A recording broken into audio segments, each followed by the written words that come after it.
ये एक निर्देशांक का क्वेश्चन है जो कि किसी बच्चे ने पूछा है। देख लीजिएगा आप लोग क्या है। देखिए, सबसे पहले ये निर्देशांक का क्वेश्चन है। किसका है? निर्देशांक का है। और समझने वाली बात ये है कि क्वेश्चन पढ़िए। बिंदु आर का निर्देशांक ज्ञात कीजिए जो कि बिंदुओं P -1 और 3 और Q 2 और 5 को मिलाने वाले रेखाखंड पर स्थित है, जबकि PR बराबर 3/5 PQ। इसको समझिएगा क्या होता है। सबसे ज़्यादा उम्मीद एग्ज़ाम में आने की इसी टाइप के क्वेश्चन की रहेगी और पक्का यहाँ से क्वेश्चन आपको देखने के लिए मिलेगा। ध्यान रखिएगा, यहाँ पे लिखा है कि P और R बराबर 3/5 PQ। ठीक है। अब एक काम करिए, P और Q को इधर लेके यानी PQ को क्या कर देंगे? पक्षांतरण करेंगे। क्या करेंगे? जब P और R के बटे में जब मैं PQ लिखूंगा तो इधर बचेगा 3/5। इतना ही बचेगा। मतलब क्या है कि भाई सीधी सी बात है, P और Q क्या? P और Q 5 गुना है। P और Q कितना है? 5 गुना है। और उन्हीं के बीच में एक कहीं बिंदु है R, तो PQ 3 गुना हो जाएगा। P और R कितना हो जाएगा? 3 गुना। कितने गुना? जब ये टोटल 5 गुना है, जब ये 3 गुना हो गया तो कितना बचेगा? 2 गुना ही बचेगा, नहीं? अच्छा, ये क्या होता है आपका? ये m होता है और ये क्या होता है? n होता है। क्या होता है? अभी सूत्र पे देखेंगे। यहाँ पे Q का मान कितना दिया गया है? 2 और Q के निर्देशांक दिए गए हैं 2 और 5 दिया गया है। इसका निर्देशांक क्या दिया गया है? -1 और 3। ये समझिएगा, ये होता है x2 y2 और ये x1 y1। ये हो जाएगा x और y। सूत्र शायद आप लोग पढ़े हों, ना पढ़े हों तो देखिएगा, ध्यान दीजिएगा शायद। अच्छा, यदि इसको मैं सॉल्व करने की कोशिश करूंगा तो x का निर्देशांक यदि मैं लिखूंगा तो x बराबर होता है कितना? x2 का गुणा इसका गुणा इससे करेंगे, x2m प्लस x1n बटे m प्लस n। ठीक है, यही होगा। अब बताइए, x2 कितना गया है? 2 है। कितना है? 2 का गुणा किससे करेंगे? 3 से करेंगे, यानी 2 गुणे 3।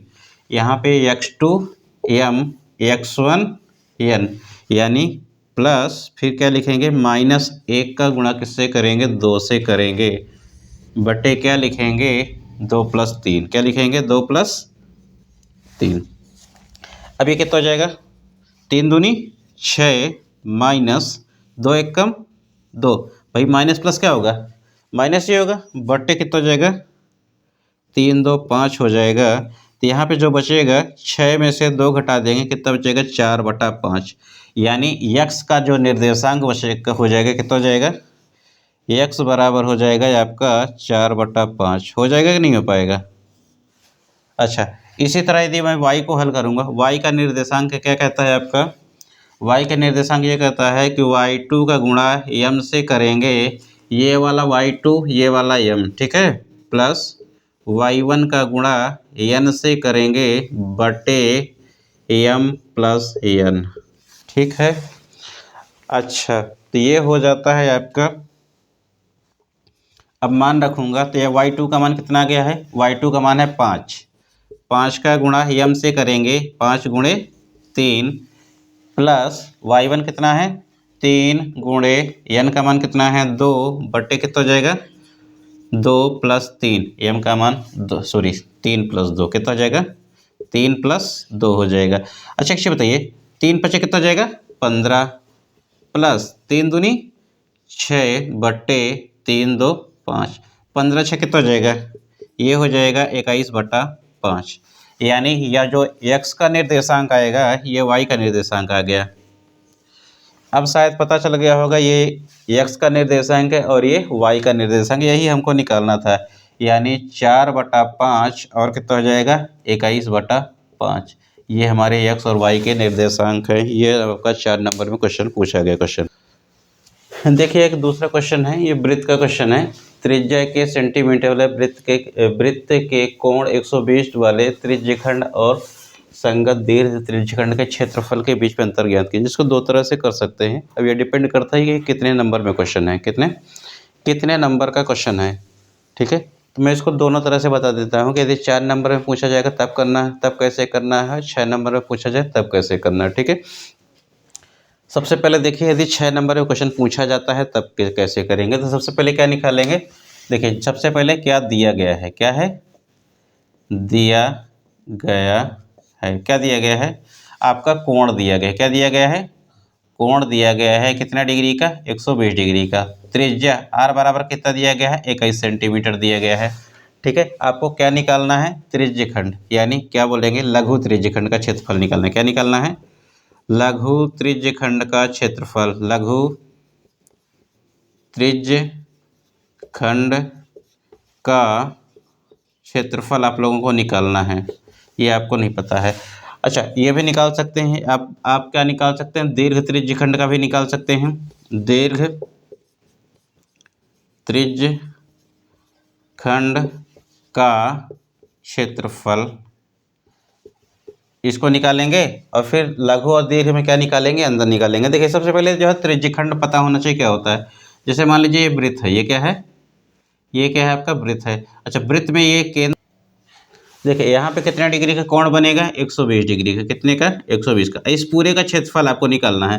तो ये आपका ये कौन सा हो जाएगा, लघु वृत्तखंड होगा। ये क्या होगा, लघु, सॉरी वृत्तखंड नहीं है, ये त्रिज्यखंड है। क्या है ये, लघु त्रिज्यखंड है। ठीक है, अच्छा ये क्या हो जाएगा, ये वाला जो है मतलब ये वाला पूरा वो ये जो है दीर्घ त्रिज्यखंड हो जाएगा। क्या हो जाएगा, दीर्घ त्रिज्यखंड का क्षेत्र, दीर्घ त्रिज्यखंड हो जाएगा। ठीक है, सिंपल सी चीज़ होती है। जैसे लघु त्रिज्यखंड का क्षेत्रफल निकालना होगा, सबसे पहले मैं लघु त्रिज्यखंड का क्षेत्रफल निकालता हूँ। लघु त्रिज्यखंड का क्षेत्रफल कितना हो जाएगा बताइए, ये होता है θ/360 पाई आर स्क्वायर। कितना होता है, θ/360 पाई आर स्क्वायर। थीटा का मान कितना होता है, 120 डिग्री। कितना, 120 डिग्री, 120/360, पाई का मान 22/7, आर स्क्वायर यानी कितना हो जाएगा, 21 गुणे 21।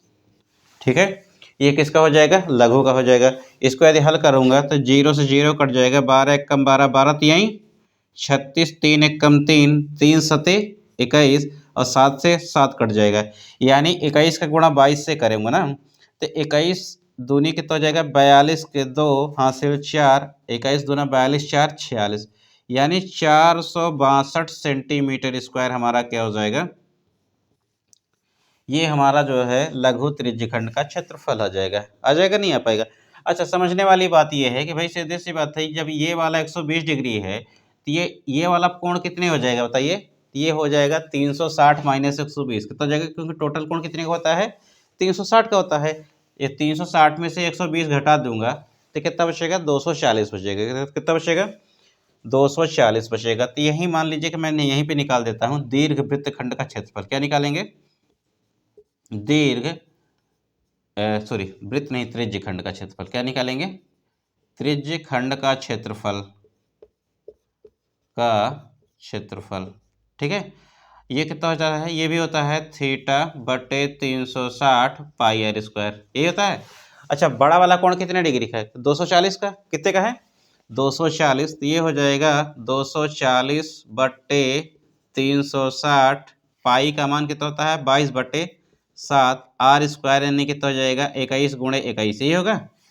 तो ये हो जाएगा 0 0, 12 दूनी 24 और 12 तिहाई 36, 3 1 कम 3, 3 सत्ते 21, 7 से 7 कट जाएगा।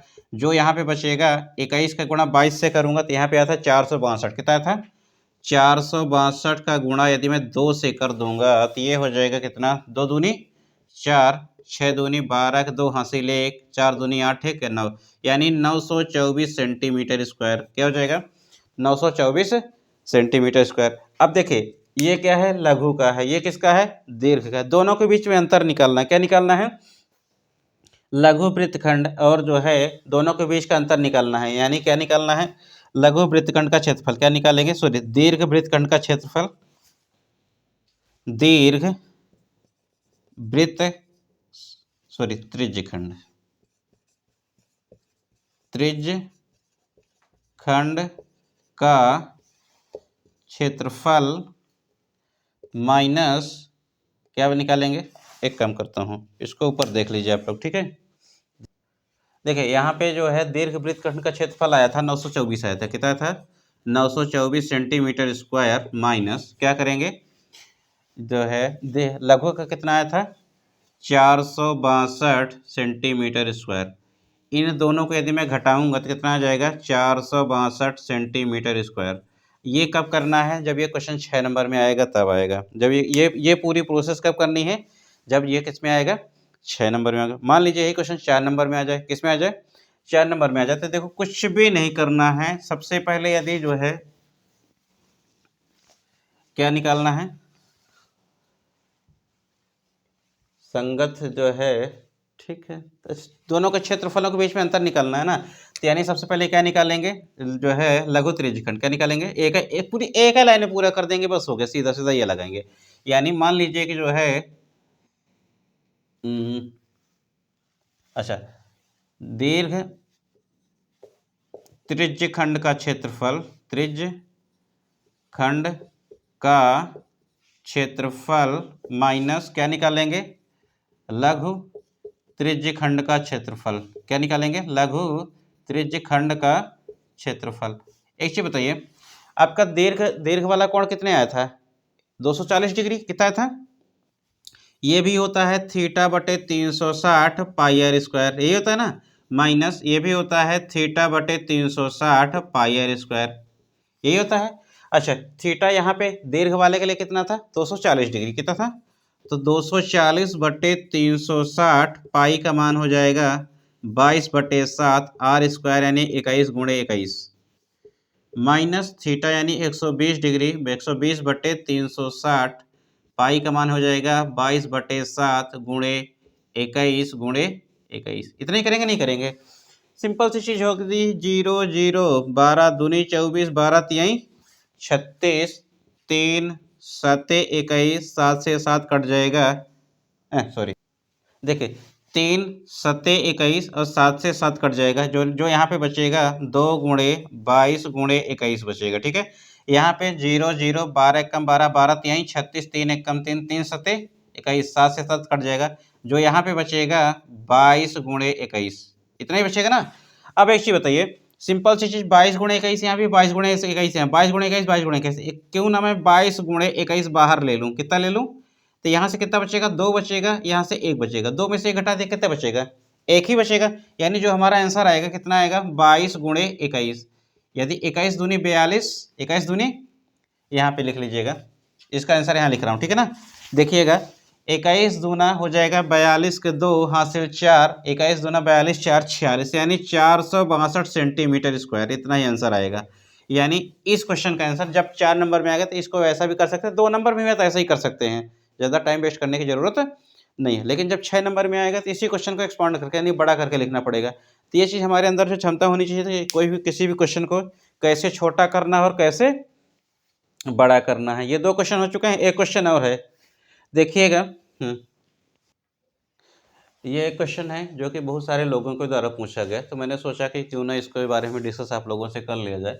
यहाँ पे क्वेश्चन है एक्स स्क्वायर माइनस 2x कोष्टक के अंदर x प्लस 3 के प्लस 7 गुणे 3 प्लस 2 के बराबर 0 है। यहाँ पे लिखा है के किस मान के लिए वास्तविक एवं बराबर मूल होंगे। तो भाई सीधी सी बात है, ये शायद आप लोगों ने एक चीज़ पढ़ा होगा या ना पढ़ा होगा।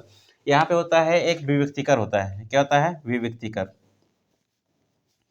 विविक्तिकर ये कहता है, विविक्तिकर यानी क्या होता है डी, क्या होता है डी, यानी इसका सूत्र होता है बी स्क्वायर माइनस 4ac। जब ये क्वेश्चन आ दिया आप मतलब विविक्तिकर में, तो यहाँ से देख 3 चीज़ें आपको देखने के लिए मिलती हैं, क्या क्या विविक्तिकर से यहाँ पे 3 चीज़ें देखने के लिए मिलेंगी।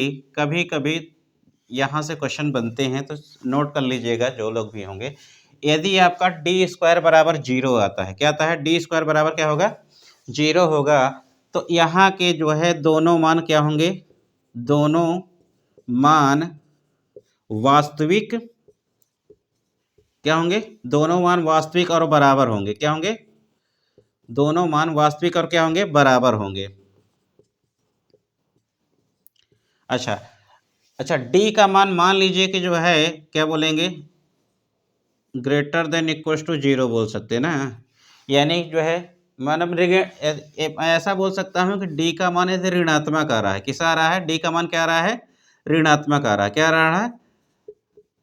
यदि डी का मान ऋणात्मक आ रहा है तो दोनों के मान जो है काल्पनिक होंगे। क्या होंगे?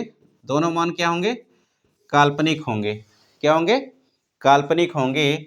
और डी का मान यदि धनात्मक आ रहा है, डी का मान क्या आ रहा है? धनात्मक आ रहा है। क्या आ रहा है? यदि डी का मान धनात्मक आ रहा है तो दोनों मान वास्तविक होंगे। क्या होंगे? दोनों मान क्या होंगे? वास्तविक होंगे और अलग अलग होंगे। सॉरी, क्या बोलेंगे? वास्तविक और अलग अलग होंगे। अलग और अलग होंगे। लेकिन आपसे क्या पूछा गया है? आपसे ये पूछा गया है कि दोनों मान क्या होना चाहिए? वास्तविक भी होना चाहिए और क्या होना चाहिए? बराबर होना चाहिए। अब सिंपल सी चीज आपको जो है ये चीज पता करने के लिए सबसे पहले डी के लिए आपको बी ए सी क्या होता है इसके बारे में जानकारी होना चाहिए। इस समीकरण को यदि मैं लिखूं तो ये लिखा जाएगा एक्स स्क्वायर माइनस, अब एक चीज बताइए हमको, सिर्फ जो है आपका जो है जो आपका द्विघात समीकरण होता है, द्विघात समीकरण का जो मानक रूप होता है A X square plus B X plus C बराबर 0 होना चाहिए। अब एक चीज बताइए, इस रूप में क्या ये है? नहीं है, क्योंकि दो बाहर है। दो को यदि मैं अंदर गुणा कर दूंगा तब बी का मान आ जाएगा। तो देखिए यहाँ पे मैं इसको सॉल्व करता हूँ तो ये जो हो जाएगा आपका एक्स स्क्वायर माइनस, क्या करूं? माइनस ले लूं तो माइनस का सिर्फ एक्स बचाऊं, अंदर दो का गुणा कर दूं, दो एक कम कितना हो जाएगा? दो हो जाएगा, प्लस तीन दूनी छः के, कितना हो जाएगा? छः के हो जाएगा। हो जाएगा? नहीं हो पाएगा? अच्छा, एक चीज जब ये हो जाएगा और प्लस इसको भी अंदर गुणा कर दिए, सात त्रिक 21, सात त्रिका 21 प्लस सात दूनी 14 के। अब एक चीज बताइएगा, यहाँ पे समझने वाली बात यहाँ पे ये है, नोट कर लीजिएगा, यहाँ पे a बराबर जो निकल के आएगा, a बराबर निकल के आएगा 1, क्योंकि एक्स स्क्वायर ये क्या होता है? एक्स स्क्वायर का गुणांक होता है। यहाँ पे एक्स स्क्वायर गुणांक क्या है? 1 है। क्या है? अच्छा, यहाँ पे देखेंगे b बराबर कितना होता है। b बराबर यहाँ पे देखिएगा तो यहाँ पे निकल के आएगा आपका माइनस, क्या निकल के आएगा? माइनस 2 प्लस 6 के, कोष्टक के अंदर क्या लिखेंगे? 2 प्लस 6 के। इसी तरह यदि सी बराबर देखोगे, इससे तुलना करेंगे 21 प्लस 14 के, कितना हो जाएगा? 21 प्लस 14 के। देखिए अब इसी के बेसिस पे हम क्वेश्चन को हल करेंगे। इसको थोड़ा सा साफ कर लेता हूं ताकि आप लोगों को चीजें समझ में आ जाए। ठीक है, देखिएगा अब देखिए यहाँ पे जो है विभक्तिकर निकालना है, यानी बी स्क्वायर माइनस 4ac का मान रखेंगे, यानी क्या हो जाएगा? बी स्क्वायर यानी क्या लिखेंगे? माइनस 2 प्लस 6 के का स्क्वायर। इस पूरे का क्या करेंगे? स्क्वायर करेंगे। करेंगे नहीं करेंगे? माइनस 4 ए की जगह पे क्या है? 1 और सी की जगह पे क्या है? गुणे सी की जगह पे है आपका 21 प्लस 14 के, 21 प्लस 14 के बराबर 0 होना चाहिए। मैंने बताया था ना कि बी स्क्वायर माइनस 4ac बराबर 0 होगा तो दोनों मान क्या होंगे? वास्तविक और क्या होंगे? बराबर होंगे। नहीं? अच्छा, यदि मैं बोलूँ भाई सीधी सी बात है, यदि माइनस ए का स्क्वायर करूंगा तो क्या हो जाएगा? प्लस है का ये आएगा? आएगा नहीं आएगा? ये हो जाएगा आपका, ये ए प्लस बी का होल स्क्वायर सीधा लगा दीजिए, तो यानी कितना हो जाएगा? A square. सब लोग ध्यान रखिएगा, ए प्लस बी का होल स्क्वायर क्या होता है? ये होता है A square plus B square plus का 2ab। ध्यान रखिएगा, ठीक है। ये हो जाएगा, ए का स्क्वायर करूंगा दो दूनी कितना हो जाएगा? 4 प्लस बी स्क्वायर यानी 6 छंग 36 के स्क्वायर। समझ रहे हैं? A square B square plus 2ab plus 2 A की जगह पे, ए की जगह पे 2 और बी की जगह पे 6 के, A square B square 2ab minus 4 गुणे 21 प्लस 14 के बराबर 0, इतना ही आएगा। अच्छा, इसको यदि मैं लिखूंगा तो ये हो जाएगा 4 प्लस 36 के स्क्वायर, नहीं, दो दूनी 4 छंग प्लस का 24 के माइनस 21 चौक 84 माइनस 14 चौको 56 के बराबर क्या हो जाएगा? 0 हो जाएगा। एक चीज बताइए, अच्छा और इधर लिखना चाहिए था, ठीक है। अच्छा एक चीज बताइए, 36 के स्क्वायर तो रहेगा ही रहेगा, 36 के स्क्वायर भूल जाइए। अब बताइए, अच्छा 24 के में से 56 के घटा देंगे, कितना बचेगा? 32 के। कितना बचेगा? बट माइनस का 32 के बचेगा। कितना बचेगा? माइनस का 32 के बचेगा। अब देखिए 84 में से 40 घटा देंगे, माइनस का 80 बचेगा। बचेगा नहीं बचेगा? बराबर क्या हो जाएगा? 0। अच्छा बताइए 4 यहाँ भी है, 4 यहाँ भी है, 4 यहाँ भी है, तो क्यों ना करूँ मैं पूरे को क्या कर दूँ? 4 से भाग दे दूँ। ठीक है, तो 4 से भाग दूंगा तो 4 नहीं है 36 हो जाएगा। 4 से भाग में 4 8 32 हो गया, 20 चौक 80 हो जाएगा। यानी जो मूल समीकरण जो आपका बनेगा 9 के स्क्वायर माइनस 8 के माइनस का 20 बराबर क्या हो जाएगा? 0 हो जाएगा। अब देखिए ये आपका एक समीकरण बन रहा है। क्या बन रहा है? द्विघात समीकरण फिर से बन गया है। क्या बन गया है?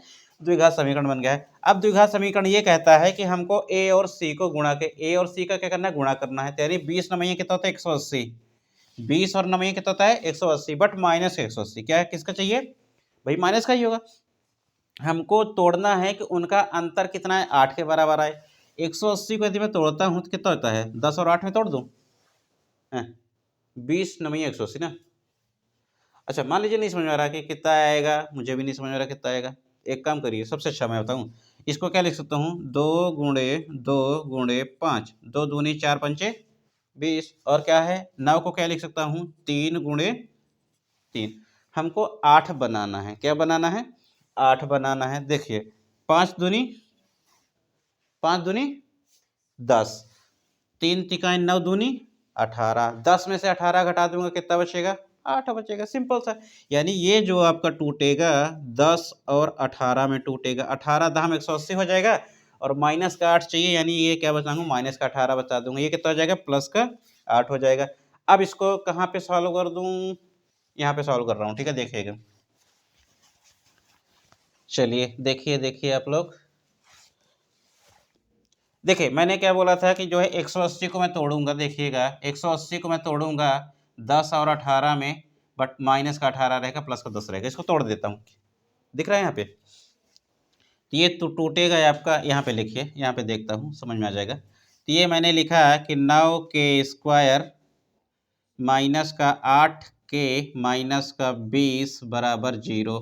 मैंने ये बोला कि 9 के स्क्वायर प्लस का 10 के, प्लस का 10 के माइनस का 18 के माइनस का 20 बराबर 0।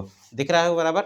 अच्छा एक चीज़ बताइए, यहाँ भी के है, यहाँ भी के है कि नहीं है? तो यदि मैं के बाहर ले लेता हूँ तो अंदर कितना बचेगा? 9 के प्लस का 10, इतना ही बचेगा।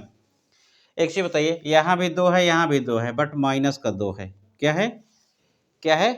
माइनस का 2 है। तो यानी 2 बाहर ले लूंगा तो इतना है, कितना बचेगा? प्लस का 9। भाई 9 दूनी 18, माइनस का आ रहा है कि नहीं आ रहा है? यहाँ पे क्या बचेगा? प्लस का 10 बचेगा। 10 दूनी 20, बट माइनस का 20 बराबर क्या हो जाएगा? 0 हो जाएगा। अब एक चीज़ बताइए, 9 के प्लस 10, 9 के प्लस 10, यानी 9 के प्लस 10 यदि बाहर ले लूंगा तो अंदर बचेगा के और माइनस 2। कितना बचेगा? के और माइनस 2 बराबर 0 हो जाएगा। एक चीज़ बताइए, हमेशा ध्यान में रखिएगा, जब a इंटू बी बराबर 0 होता है, ए और बी का गुणनफल 0 कब होता है? या कि एक 0 होगा या कि दोनों 0 होगा। तो मैंने बोला कि साला दोनों 0 है। मैंने क्या बोला? दोनों 0 है। मैंने ये बोला कि 9 के प्लस 10 बराबर भी 0 है। मैंने क्या बोला? के माइनस 2 बराबर भी क्या है? 0 है। ठीक है, तो यहाँ पे ये हो जाएगा 9 के बराबर क्या हो जाएगा? माइनस का 10, प्लस है पक्षांतरण करे क्या हो जाएगा? माइनस का हो जाएगा। यहाँ पे के बराबर कितना हो जाएगा? 2 हो जाएगा। यहाँ पे के बराबर हो जाएगा माइनस का 10/9, और यहाँ पे के बराबर तो माइनस का 2 पहले से नहीं, यानी के 2 मान होंगे। क्या क्या? के अच्छा, के 2 मान होंगे, जबकि क्या होंगे? इसके वास्तविक और बराबर मूल होंगे। ठीक है, तो ये छोटा सा एक क्वेश्चन था। आज तो 3 क्वेश्चन करवाए हैं, तो ध्यान में रखिएगा, और जो भी समस्याएं हो तो जो है बता सकते हैं। और जो भी 10वीं में जो भी बच्चे पढ़ रहे हैं आपके संपर्क में, उनके साथ इसको शेयर करने की कोशिश कीजिएगा। और जो भी क्वेश्चन यदि आप लोग बताएंगे तो उनको जो है हल करने की कोशिश की जाएगी, ताकि आपके अच्छे नंबर आ सकें। ठीक है, धन्यवाद।